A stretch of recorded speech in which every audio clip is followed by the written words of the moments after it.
ज्योति फरवरी 2021। शीर्षक है पर्यावरण संकट के भयावह दुष्परिणाम।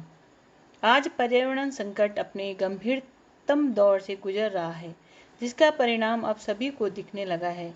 विश्व स्तर पर पर्यावरण में हो रहे बदलावों व चुनौतियों पर संयुक्त राष्ट्र के विभिन्न पर्यावरण कार्यक्रमों द्वारा जीओ की रिपोर्ट समय समय पर जारी की जाती है। ऐसी एक रिपोर्ट में यह कहा गया है कि धरती पर इस समय होने वाले ऐसे बदलावों के सबसे खतरनाक स्तर से बचना बहुत जरूरी है, क्योंकि फिर इस सीमा के बाद धरती पर विविधतापूर्ण जीवन को पनपने वाली स्थितियां सदा के लिए बदल सकती है।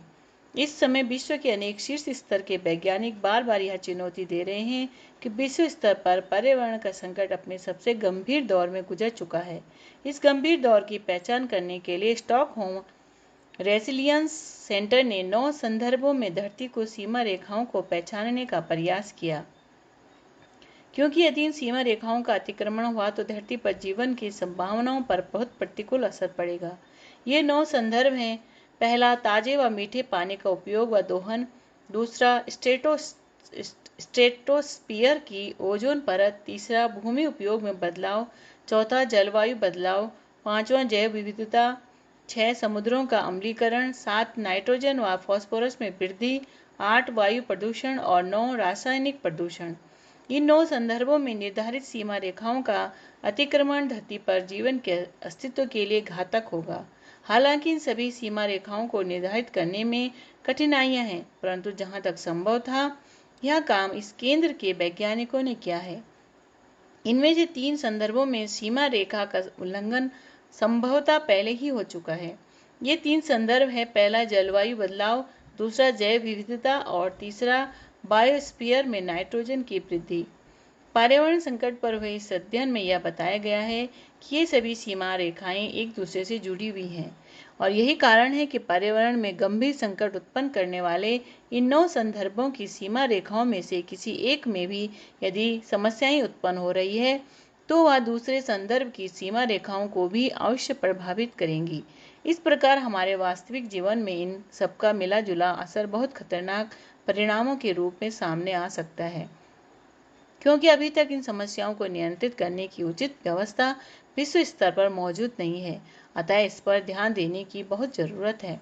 एक चर्चित अध्ययन गेराल्डो केबलोस, पॉल आर एहरलिच व उसके साथी वैज्ञानिकों ने किया है, जिसमें यह बताया गया है कि 100 वर्षों में 10,000 प्रजातियों में से 2 स्तनधारी लुप्त हो जाएं तो यह सामान्य स्थिति मानी जाती है।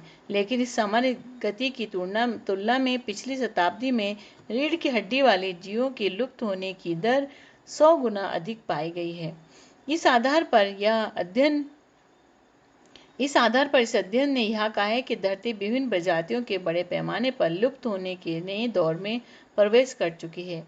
देखा जाए तो मनुष्य के धरती पर आगमन के बाद प्रजातियों के लुप्त होने का यह सबसे बड़ा दौर है।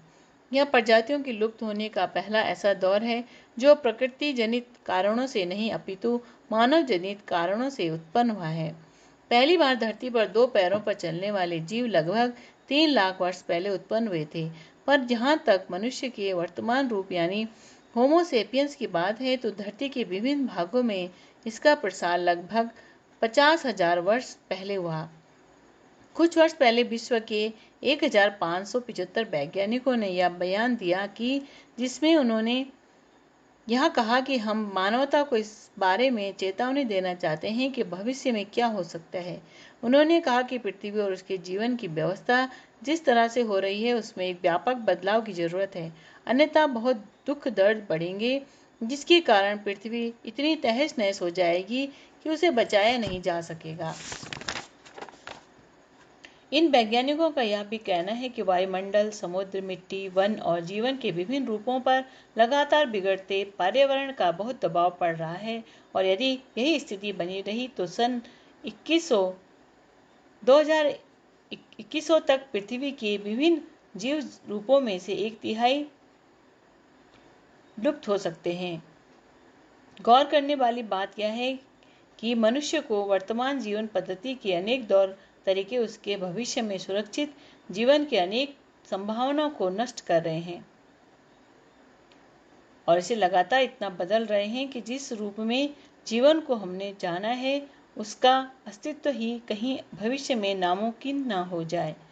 मानव निर्मित प्रकृति की इस तबाही को रोकने के लिए आज की जीवन शैली में बुनियादी बदलाव जरूरी है और इन बुनियादी बदलाव में सबसे प्रमुख है धरती की हरियाली को समृद्ध करना, प्रदूषण बढ़ाने वाले तत्वों की रोकथाम करना, प्रदूषित हो चुके जल, वायु और मिट्टी को प्रदूषण मुक्त करना, प्रकृति से मानव जीवन की निकटता को बढ़ाना आदि।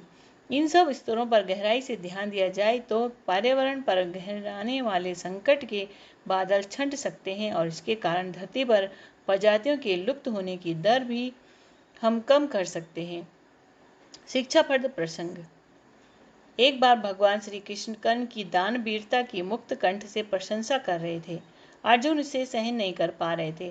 भगवान कृष्ण ने अर्जुन के मनोभाव जान लिए और अर्जुन को कर्ण की दानशीलता का ज्ञान कराने का निश्चय किया।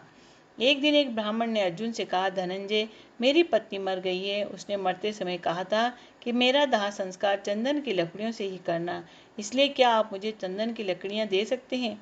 अर्जुन ने कहा, क्यों नहीं। उन्होंने कोषाध्यक्ष को तुरंत 25 मन चंदन की लकड़ी लाने की आज्ञा दी, परंतु उस दिन न भंडार में और न बाजार में ही चंदन की लकड़ी थी। कोषाध्यक्ष ने आकर असमर्थता व्यक्त की। अर्जुन ने भी ब्राह्मण को अपनी लाचारी बता दी। ब्राह्मण अब कर्ण के यहाँ पहुंचा। यह भी वही स्थिति थी, परंतु कर्ण ने तुरंत अपने महल से चंदन के खंभे निकलवाकर ब्राह्मण को दे दिए। उसका महल ढह गया। ब्राह्मण ने पत्नी का दाह संस्कार किया। शाम को श्री कृष्ण व अर्जुन टहलने के लिए निकले। देखा तो वही ब्राह्मण शमशान पर कीर्तन कर रहा है। पूछने पर उसने बताया कि कर्ण ने अपने महल के खंभे निकालकर मेरा संकट दूर कर दिया। भगवान उसका भला करे। अब श्री कृष्ण अर्जुन से बोले, चंदन के खंभे तो तुम्हारे महल में भी थे, पर तुम्हें उनकी याद ही नहीं आई। यह सुनकर अर्जुन लज्जित हो गए।